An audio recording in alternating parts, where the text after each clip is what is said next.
Je dois vous faire un aveu. J'ai toujours été quelqu'un de curieux et je me suis toujours intéressé au vécu des personnes qui m'entouraient. Cela me permettait de mieux les connaître et de les découvrir, ce qui, j'en suis sûr, est un réflexe généreux. S'intéresser aux autres facilite les relations avec ceux-ci. En créant, en 2018, le podcast natif Les Interviews d'Eric Cooper, j'avais le projet de partager avec tous et toutes le voyage que je faisais en découvrant la vie et les réalisations des personnes qui, à mon micro, racontaient une histoire, leur parcours de vie ou leur création. C'est sur le ton d'une simple conversation que se déroulent les interviews d'Eric Cooper. Le décor est simple.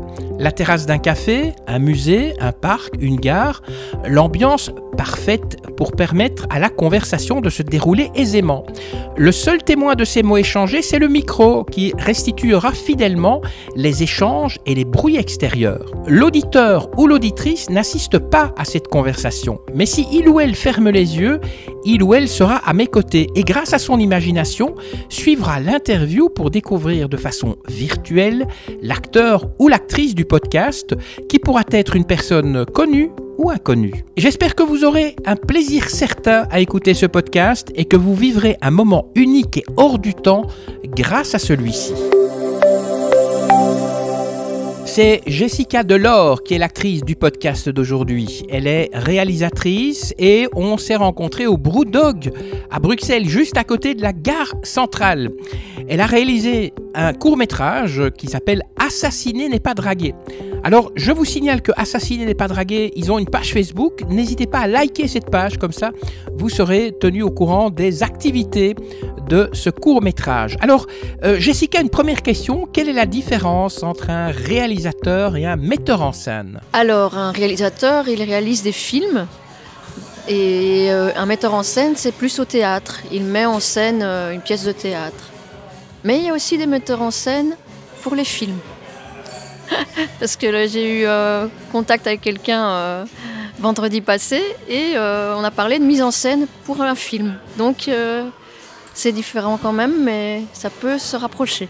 Est-ce que vous pouvez nous parler de votre début dans les arts de la parole? Qu'est-ce qui vous a attiré dans cette voie? Je pense la télévision.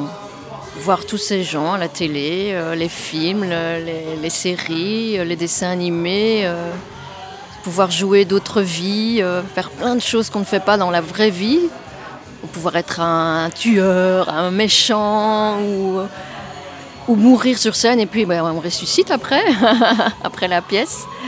Toutes ces choses-là ont fait que j'étais attirée par le théâtre. Alors, quand vous étiez enfant, vous écriviez des poèmes, des sketchs, des chansons. Quelles étaient à l'époque les choses qui vous inspiraient justement pour créer toutes ces choses? Alors là, ça fait remonter loin. Je dirais... J'avais écrit un petit sketch sur un jeu de mots, Paris. Donc c'était un Paris, mais les gens comprenaient que c'était Paris la ville. Voilà, ça je sais que ça me revient. Il y avait une chanson, j'attendais le bus pour l'école. Voilà, elle m'est venue comme ça. Donc peut-être les choses de la vie courantes, on va dire. Alors, vos études en diction, déclamation, art dramatique à l'académie, est-ce qu'elles ont influencé votre parcours et vos choix artistiques? Oui, beaucoup. Parce que c'est là que j'ai commencé à connaître justement tous les auteurs. Ce sont mes professeurs qui m'ont montré, qui m'ont fait connaître les auteurs que j'ai affectionnés, sur qui j'ai voulu travailler. Et donc après, ça m'a fait connaître encore d'autres choses, d'autres directions. Donc oui, j'ai appris Henri Michaud là-bas, Steinbeck, des auteurs belges. Est-ce qu'on peut apprendre par soi-même la réalisation, l'art de mettre en scène, la comédie, ou bien il faut absolument passer par une académie? Mettre en scène et réaliser, oui. Parce que réaliser, j'ai appris moi-même, par moi-même. Je n'ai pas fait d'école pour réaliser. C'est en regardant des films, en regardant des gens travailler, parce que j'ai aussi tourné dans des fictions, donc j'ai pu voir comment les gens travaillaient. Grâce à l'aide de personnes aussi qui sont dans le milieu, qui m'ont dit ça, il faut faire comme ça, etc.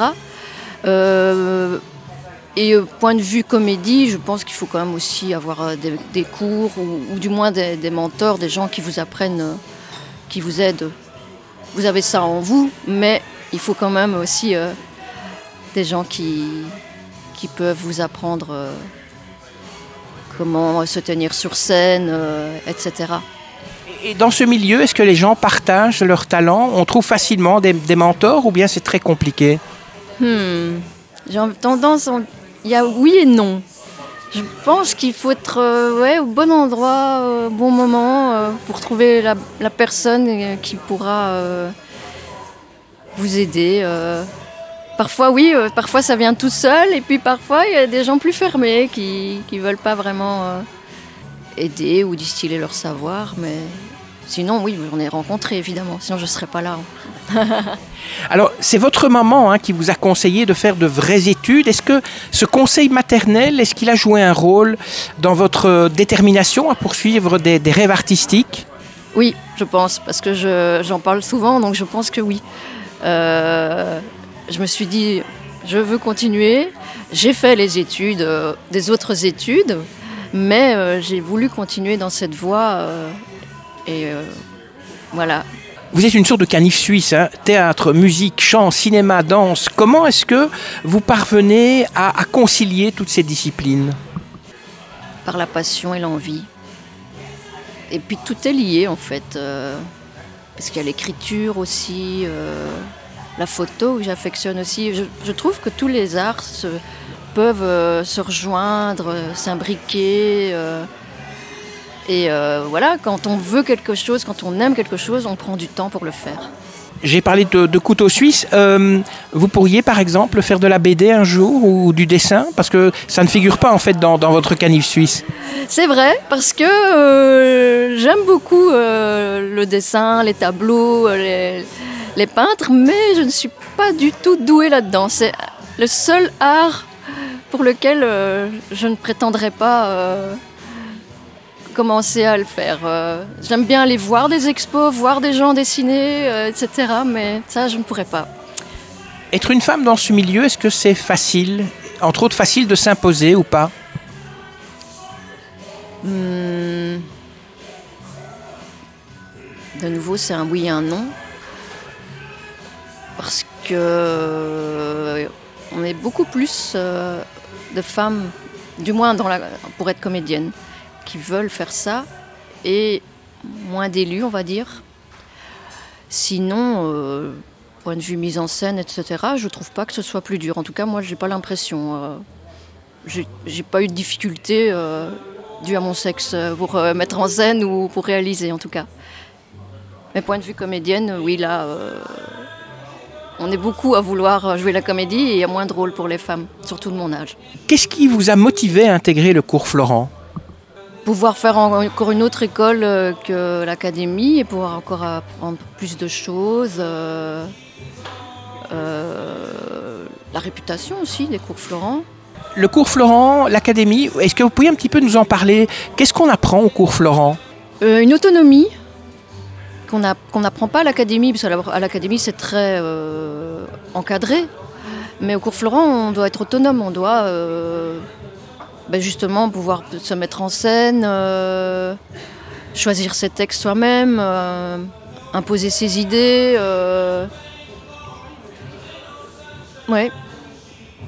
Pouvoir se débrouiller par soi-même. Même s'il y a des encadrants, effectivement, mais ils nous apprennent à pouvoir se débrouiller dans ce milieu. Est-ce que cette expérience au cours Florent a changé votre vision du métier de comédienne? Oui, il m'a paru plus difficile. Parce que justement, avant les cours Florent, on peut dire j'étais amateur. Donc c'était facile. Dans le milieu amateur, on trouve toujours un endroit pour jouer. Tandis que dans le milieu professionnel, là, il faut batailler pour essayer d'avoir un rôle.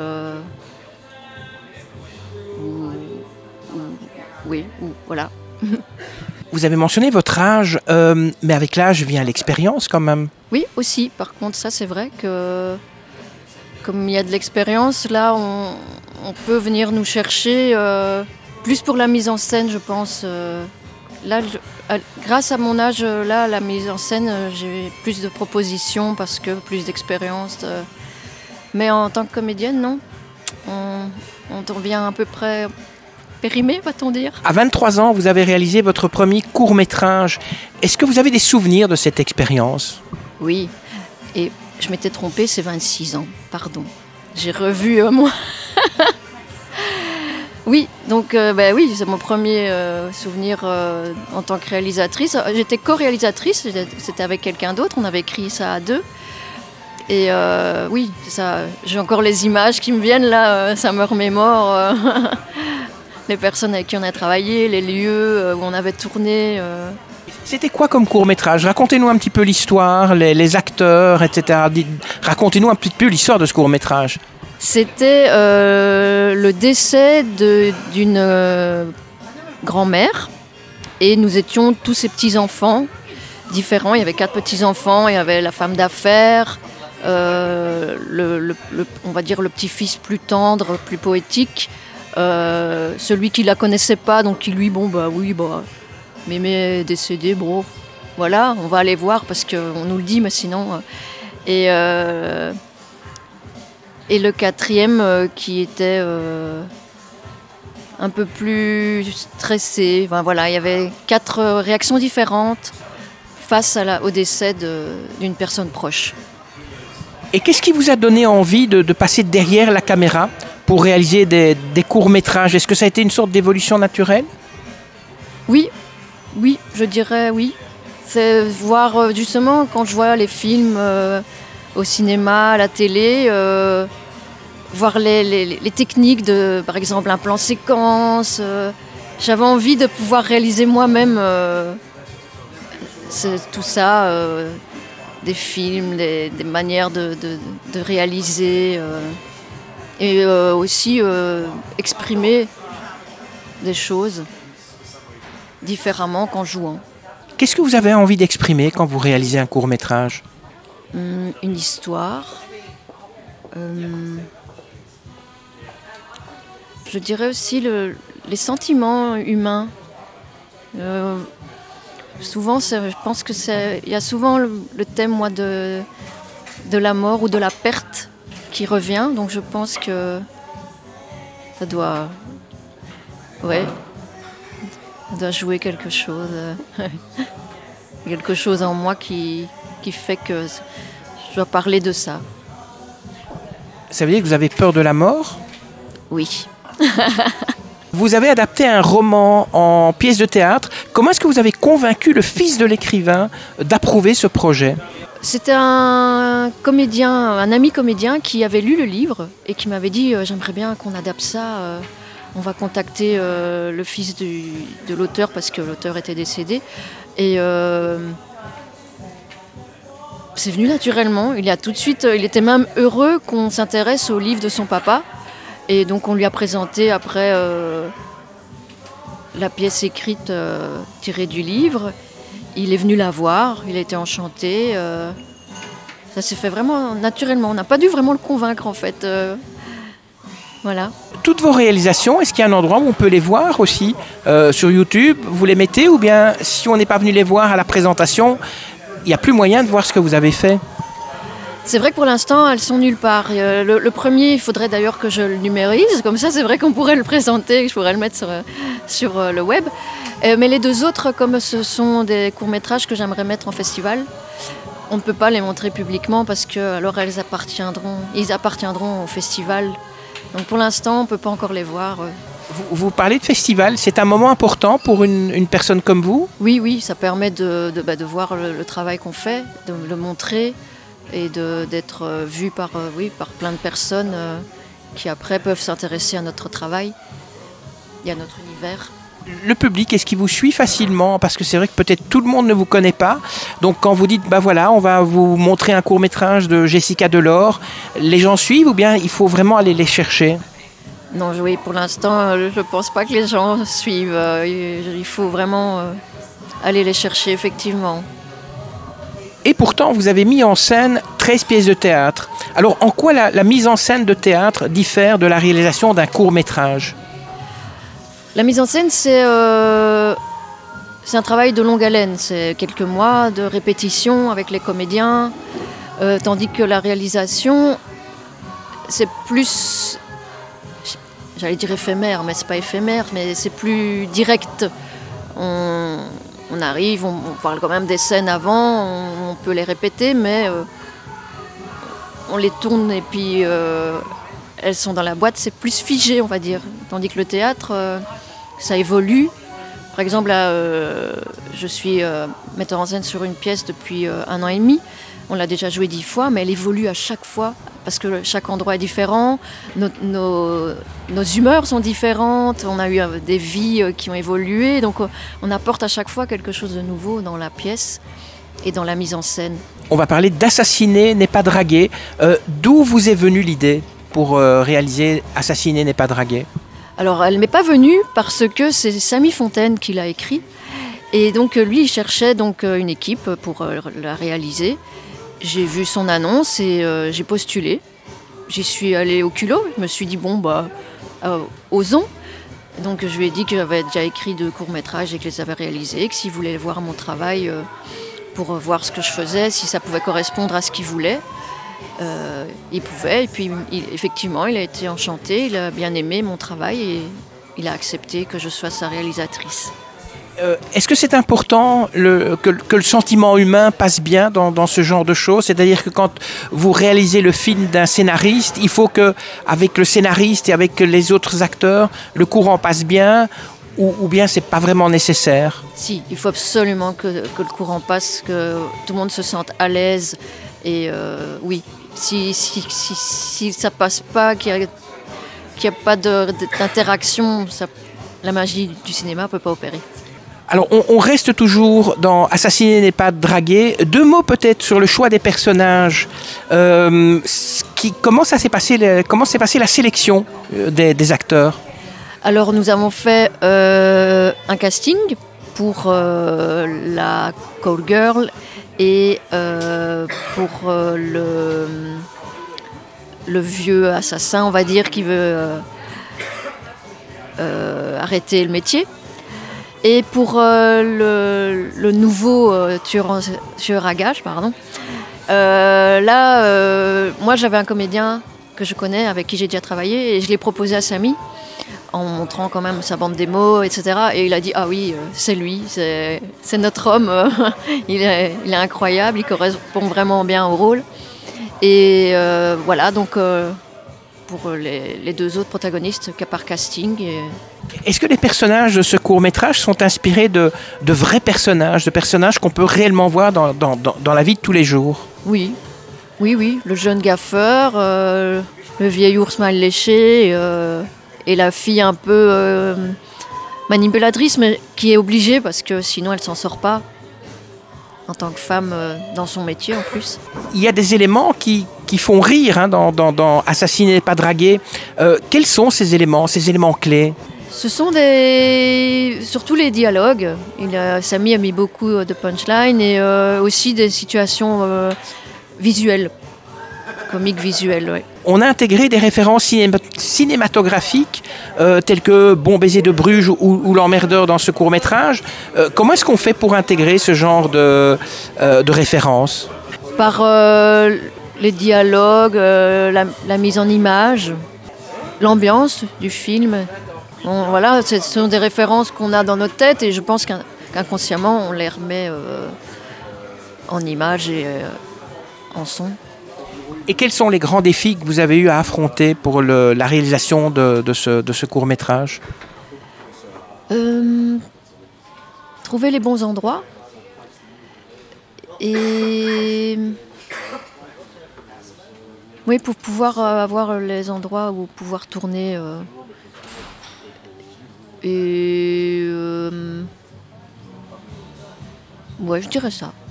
C'est ce qui me vient. Alors ce court-métrage, en fait, servira pour débloquer des fonds pour le long-métrage. Alors, quelles sont les ambitions pour le développer? Qu'est-ce qu'on espère? Est-ce qu'on espère qu'un jour ça passera à la TV, par exemple? Oui, ou au cinéma, effectivement. Soit que ça devienne un téléfilm ou même un film qui peut être projeté au cinéma. Vous aimez apprendre et vous former dans différents domaines artistiques. Pourquoi ce besoin constant de découvrir de nouvelles techniques? Parce que j'aime l'art sur toutes ses formes.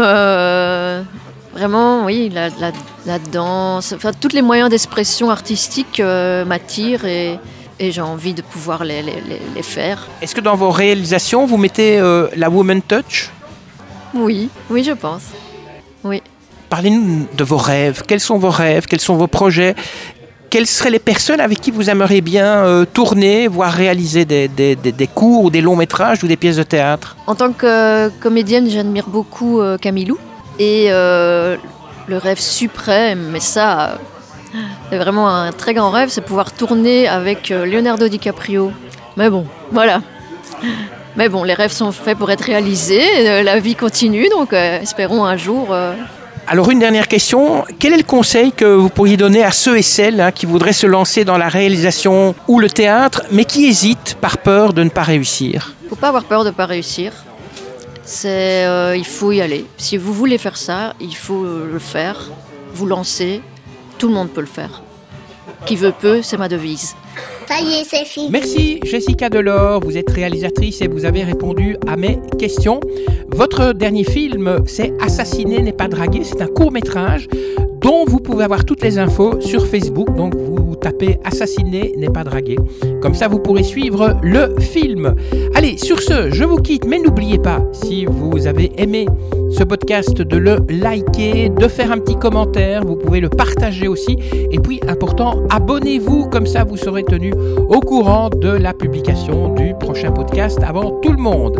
Sur ce, je vous quitte, que la force soit avec vous et avec tous les autres, et à très bientôt dans les interviews d'Eric Cooper. Bye bye.